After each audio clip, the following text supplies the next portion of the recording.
మొన్న విజయ వర్సెస్ విజయ, ఇవాళ తెలంగాణ వర్సెస్ ఆంధ్రప్రదేశ్.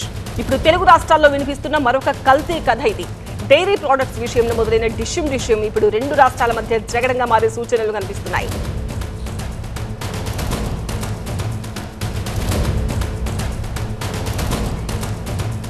ఇప్పటికే రాష్ట్ర విభజనతో రెండు రాష్ట్రాల మధ్య అనేక వివాదాలు పెండింగ్ లో ఉన్నట్టే ఇప్పుడు ఇదొక కొత్త రచ్చ తెర మీదకి వచ్చింది.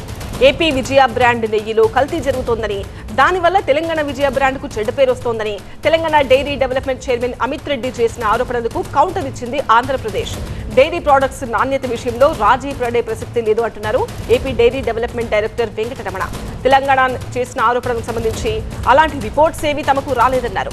తెలంగాణలో ఏపీ డైరీ ప్రొడక్ట్స్ మార్కెట్ ను అడ్డుకునే ప్రయత్నంలో భాగంగానే ఇలాంటి ఆరోపణలు చేసిండొచ్చని అనుమానం వ్యక్తం చేశారు. అయినప్పటికీ అన్ని టెస్టులు చేసి రిపోర్టులను తెలంగాణ ప్రభుత్వానికి పంపిస్తామన్నారు.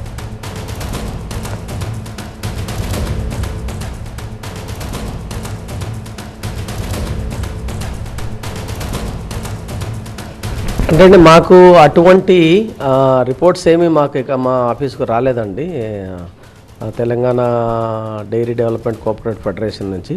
బట్ మా సైడ్ నుంచి ఏదైతే మేము ఫ్రాంచైజీ కింద ఇచ్చున్నామో మేఘన అనే ఒక అతనికి, అది గీ అయితే మేము పీరియాడికల్గా చెక్ చేస్తుంటాము. మాకు ఎటువంటి రిపోర్ట్స్, మాకు అటువంటి అడ్వర్స్ రిపోర్ట్లు ఇప్పటివరకు ఎప్పుడు రాలేదు. సో అందులో మా యొక్క ఫ్రాంచైజ్, మా ఏపీడీసీఎఫ్ యొక్క కాల్ నెంబర్ కూడా ఉంటుంది. కాల్ నెంబర్లో కూడా మాకు అటువంటి క్వాలిటీ ఇష్యూస్ అన్నీ ఏం రాలేదు.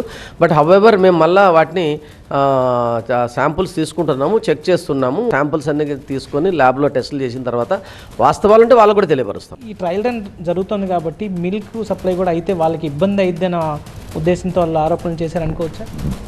అంటే ఉండొచ్చు. అది కరెక్ట్గా మనం వారి మీద చెప్పడానికి లేదు, కానీ అట్ట కూడా ఉండొచ్చు. ఎందుకంటే మార్కెటింగ్ కాంపిటీషన్ కదా, బిజినెస్ కాంపిటీషన్లో ఉంటుంది. బట్ క్వాలిటీ పాయింట్లో విజయ బ్రాండ్లో ఎట్టి పరిస్థితుల్లో ప్రభుత్వము క్వాలిటీ ఎక్కడ కూడా తేడా. గతంలో ఉమ్మడి ఏపీ ప్రాజెక్ట్ గా ఉన్న విజయ దేశవ్యాప్తంగా డైరీ ప్రొడక్ట్స్ సప్లై చేసేది. రెండు తెలుగు రాష్ట్రాలు ఏర్పడడంతో 9th షెడ్యూల్లో ఉన్న విజయ డైరీ కాపీరైట్ అంశం ఇప్పటికే కోర్టు పరిధిలో ఉంది. అయితే ప్రొడక్ట్స్ మార్కెటింగ్ విషయంలో రెండు రాష్ట్రాల్లోనూ ఒకే పేరుతో విజయ అమ్మకాలు కొనసాగుతున్నాయి. దీంతో ఇప్పుడు ఈ కల్తీ వ్యవహారం తెర మీదకి రావడం చర్చనీయాంశమవుతోంది. ఏపీ విజయ ప్రొడక్ట్స్ లో కల్తీ వల్ల తమ రాష్ట్రంలోని విజయ బ్రాండ్ కు నష్టం జరుగుతోందని తెలంగాణ ఆరోపిస్తుండగా, దానికి సాటి తెలుగు రాష్ట్రం నుంచి అదే స్థాయిలో కౌంటర్ రావడంతో అగ్గిరాజుకున్నట్టే కనిపిస్తోంది. ఏపీ విజయ ప్రొడక్ట్స్ ను తెలంగాణలో అడ్డుకునేందుకే ఇలాంటి ఆరోపణలు చేస్తున్నారని మండిపడుతోంది ఏపీ. ప్రతినిధి అశోక్ తో మాట్లాడదాం. అశోక్, మామూలుగా వేర్వేరు బ్రాండ్స్ మధ్య ఇలాంటి ఆరోపణలు ఇష్యూస్ చూస్తూ ఉంటాము, కానీ ఒకే బ్రాండ్ అయినా కూడా ఎందుకు ఇన్ని ఆరోపణలు చేస్తున్నారు? అలాగే తెలంగాణ విజయ వాళ్ళు ఆరోపిస్తున్నట్టుగా ఏపీ విజయాలో డైరీ ప్రొడక్ట్స్ లో కల్తీ జరుగుతోంది అని ఆరోపిస్తున్నారు కదా, మరి ఆ కల్తీ జరుగుతుందా లేదా? టెస్ట్ చేసే ప్రాసెస్ స్టార్ట్ అయిందా? రిపోర్ట్స్ ఎప్పట్లో రావచ్చు?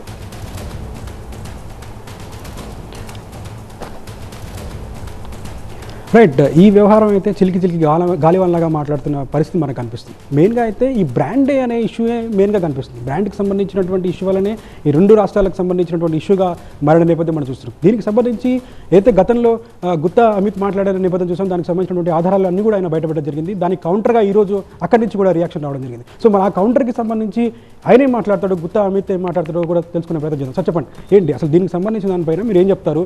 ఆల్రెడీ వాళ్ళు అన్ని శాంపిల్స్ తీసాము, ఆ శాంపిల్స్లో ఎలాంటి ఆధారాలు లేవు, కావాలని మీరు ఇలా చేస్తున్నారనేది వాళ్ళ వర్షం, మీరేమంటారు? అంటే ఏం లేదు అశోక్ గారు, అందరికీ నమస్కారం. మీ అందరికీ తెలుసు, ఉమ్మడి రాష్ట్రం ఉన్నప్పుడు విజయ అనేది రెండు రాష్ట్రాలకు సంబంధించిన బ్రాండు. 35 సంవత్సరాలుగా తెలుగు రాష్ట్రాలకు సంబంధించిన ప్రజలు ఎటువంటి ప్రైవేట్ బ్రాండ్స్ లేనప్పుడు విజయ ఒకటే ఈ బ్రాండ్, కాబట్టి ఈ బ్రాండ్ అనేది చాలా విశ్వసనీయత, నమ్మకంతో కూడుకున్నటువంటి బ్రాండ్. మరి సాకార స్ఫూర్తితో నడవాల్సిన ఏదైతే ఏపీ ఫెడరేషన్ ఉందో, ఈరోజు కొంతమంది దళారుల చేతిలో వీరికి ప్రైవేట్ ఫక్తు వ్యాపార ధోరణిలో పనిచేస్తూ ఉంది. అందుకే ఇక్కడ కొంతమంది ధరలకు ఈ అవకాశాన్ని ఇవ్వడం జరిగింది. ఇంతకుముందు నెయ్యి, ఇప్పుడు పాలు కూడా. అయితే నెయ్యి తయారు చేసిన వాళ్ళు ఏం చేశారంటే, శాంపుల్ క్లియర్ కట్గా ఆధారాలు అడిగారు కాబట్టి చెప్తా ఉన్నా, ఇది మా రిపోర్ట్ కాదు, ఎన్డీడీబీ కాఫ్ ద్వారా పరీక్షించినటువంటి శాంపుల్. దీంట్లో క్లియర్ కట్గా మార్కర్స్ ఏవైతే ఉన్నాయో 2 మార్కర్స్ ఉన్నాయి. బీటా సైటోస్టెరాల్ కానీ లైనలిక్ యాసిడ్ కానీ 2 కూడా మోతాదుకు మించి ఉండడం, క్లియర్ కట్గా వెజిటబుల్ ఆయిల్ మిక్స్ అయింది దీంట్లో అనేది ఒక నిర్వివాద అంశం. కావాలంటే రిపోర్టు నేను ఏపీ డైరీ ఫెడరేషన్ కూడా పంపించడం జరుగుతుంది.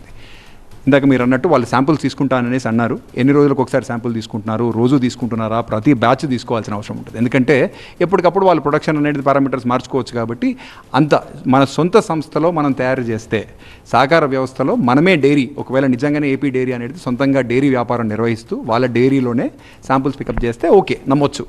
ఎక్కడనో గుజరాత్లో వాడు ఏం తయారు చేస్తున్నాడో, ఒక ఫక్తు వ్యాపారి పూర్తిగా ప్రైవేట్ సెక్టర్లో, ఒకవేళ నిజంగానే అట్లాంటి వ్యాపారులనే నమ్మాలంటే, ఒకసారి నమ్మి ఆల్రెడీ తిరుమల స్వామి వారిని మోసం చేయడం జరిగింది.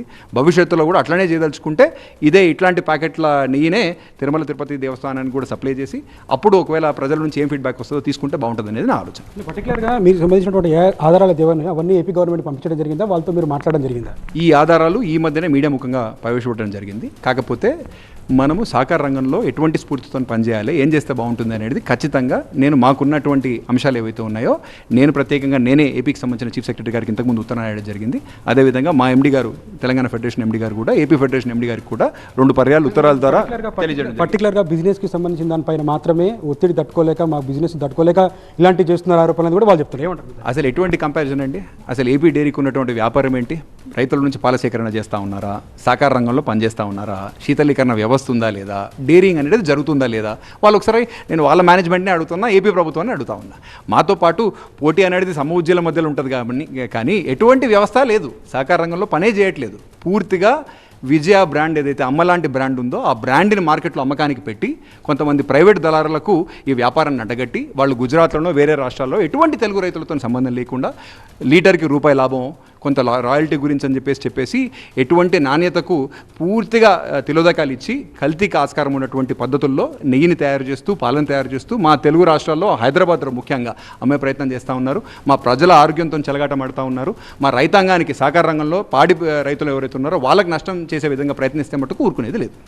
సో మొత్తానికైతే దీనికి సంబంధించిన వ్యవహారం పైన ఎక్కడికైనా వెళ్తామని కూడా చెప్తున్నారు. ఖచ్చితంగా బ్రాండ్ అనే విషయం పక్కన పెట్టి ప్రజలకు ఇబ్బందికరమైన అంశంగా ఇది అవుతుంది కాబట్టి మేము ఎలాంటి బిజినెస్ పరంగా మాట్లాడలేదు. అలాగే ఒకవేళ మీరు చేసినటువంటి ఏదైతే శాంపిల్స్ అన్ని కరెక్ట్గా ఉన్నాయైతే తిరుమల దేవస్థానాన్ని కూడా ఇది సప్లై చేయొచ్చు కదా అన్న ఒక ఆరోపణ కూడా అటు ఉత్తామి చేస్తున్న పరిస్థితి మనకు కనిపిస్తుంది.